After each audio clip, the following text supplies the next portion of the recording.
Bien, comenzamos el tema 4, que trata sobre la biodiversidad y su conservación. Entonces, vamos a ver qué es la biodiversidad, por qué es importante y todo lo que tiene que ver con ella en cuanto a dónde se ubica la biodiversidad. Entonces, en cuanto al concepto de biodiversidad, bio es vida y diversidad es variedad. Entonces, biodiversidad es variedad o variabilidad de los seres vivos. En la conferencia de Río de Janeiro se concretó más esa definición, ¿vale? Se amplió. Y por eso hoy en día la biodiversidad engloba tres tipos de biodiversidad. Una es la diversidad de especies o taxonómica, que es el número de especies de seres vivos que hay en un lugar concreto, es decir, la variedad de especies diferentes. Luego tenemos la diversidad genética, que es la variabilidad o la variedad genética que existe entre los individuos de una misma especie, ¿vale? Es decir, el conjunto completo de genes y alelos que puede tener esa especie, ¿de acuerdo? Dentro de la misma especie estamos hablando. Pues sabéis que un gen es un fragmento de ADN que guarda información sobre una característica. Las especies pues tienen muchos genes, cada especie tiene sus genes. Nosotros los seres humanos tenemos alrededor de 30.000 genes. Bueno, pues la variedad genética, la variedad de genes que hay en una especie, eso se llama diversidad genética. Y luego tenemos también la diversidad de ecosistemas, que es la variedad de ecosistemas en los que viven las especies, ¿vale? Bueno, hoy en día están catalogadas aproximadamente, ¿vale? 1.700.000 especies, pero es un número que continuamente se está aumentando.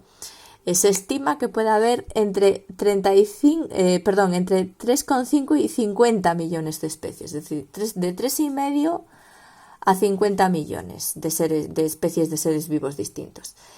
¿Por qué hay tantísima variedad de seres vivos? Pues evidentemente proviene de la evolución y de la adaptación a ambientes muy diversos, ¿vale?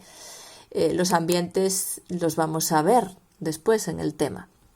Y luego, para medir la biodiversidad, se utilizan los índices de biodiversidad. El más usado es el índice de Shannon, que, no lo vamos a utilizar, ¿vale? Es una fórmula que se aplica, pero bueno, tampoco está tan imprescindible usarlo, ¿de acuerdo?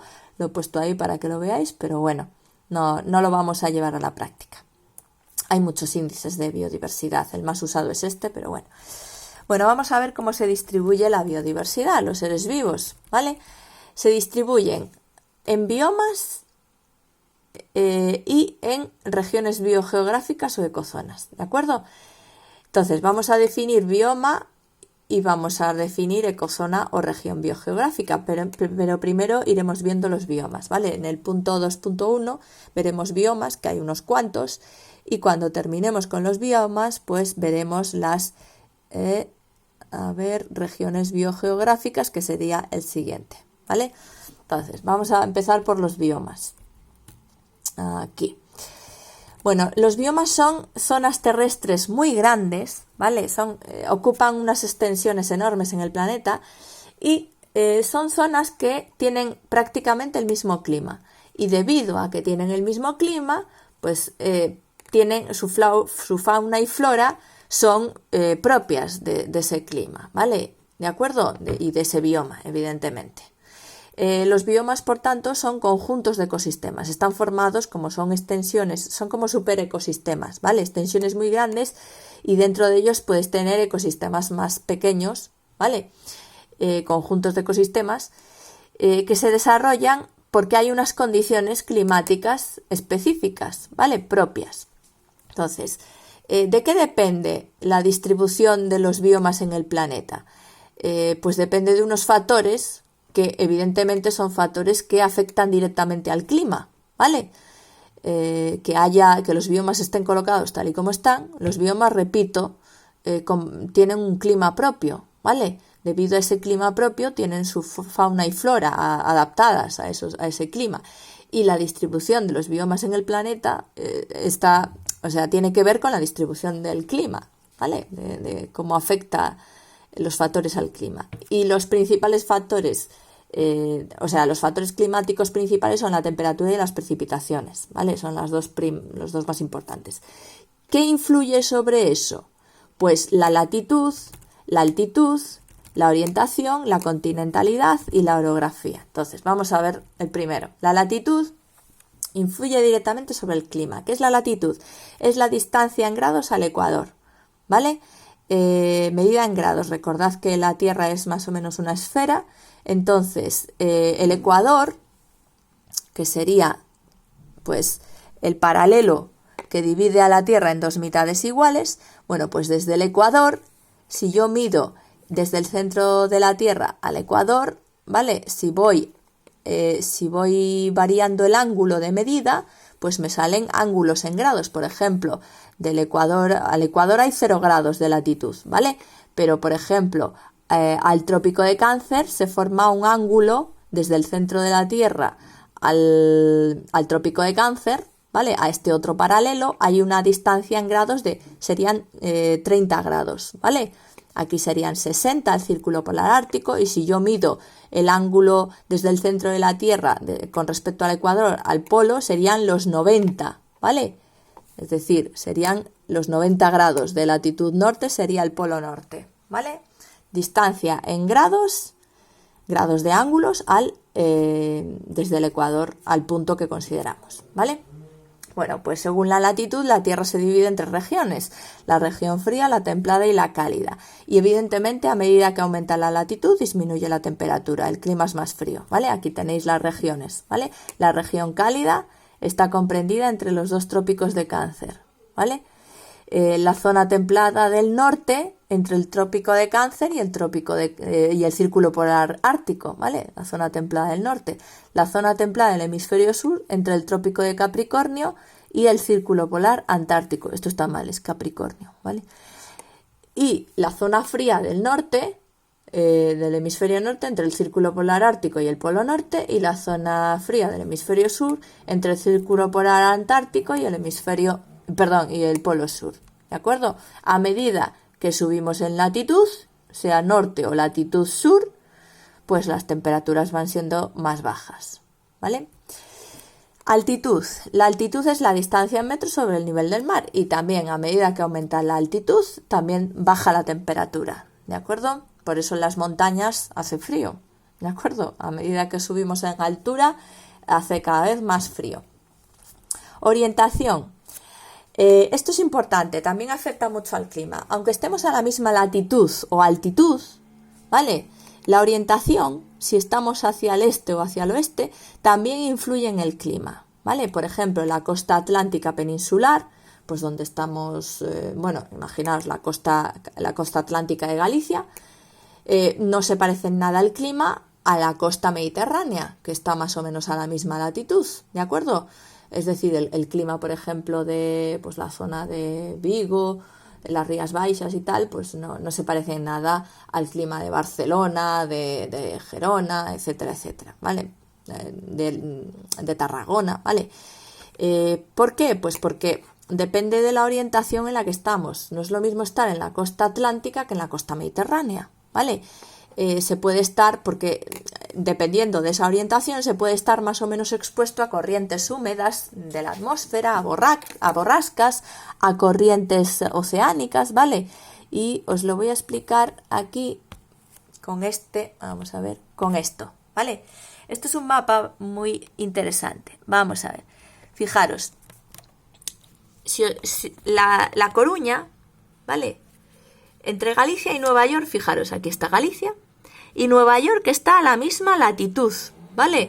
Es decir, tanto Galicia como Nueva York están más o menos a la misma latitud, misma distancia del Ecuador en grados. Sin embargo, los inviernos en Galicia no tienen nada que ver con los inviernos en Nueva York. En Nueva York hace muchísimo frío y nieva.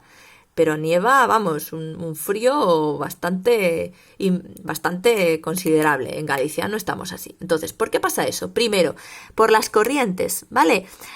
Nueva York está en la costa este de los Estados Unidos. Esto es Atlántico. Galicia está en la costa oeste de su continente, ¿vale? De Europa.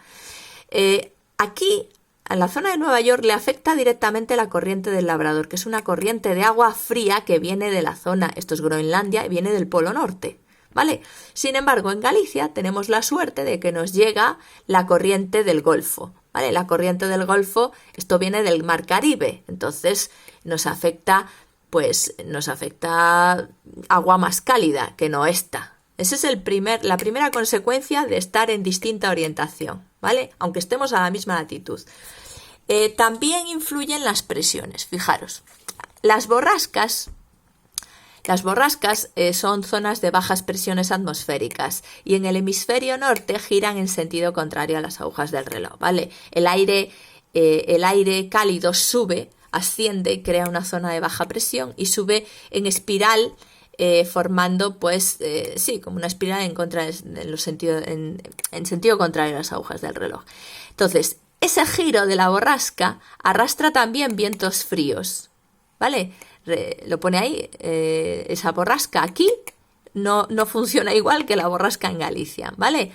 En Nueva York recibe el aire frío del Ártico porque, fijaros, los vientos van circulando así, entonces coge el viento del norte y se lo acerca a la zona aquí. Sin embargo, aquí esta misma borrasca, este giro, cuando se acerca a Galicia, coge aire cálido de la zona de África y lo sube hacia Galicia, ¿vale? Por eso el aire que llega a Galicia no es tan frío ni mucho menos como el que llega a Nueva York, ¿de acuerdo? Por eso en Galicia no hace tanto frío, ¿de acuerdo?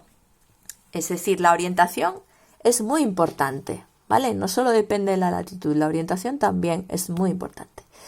¿Qué más influye en el clima, además de la latitud, la altitud y la orientación? Pues también influye la continentalidad.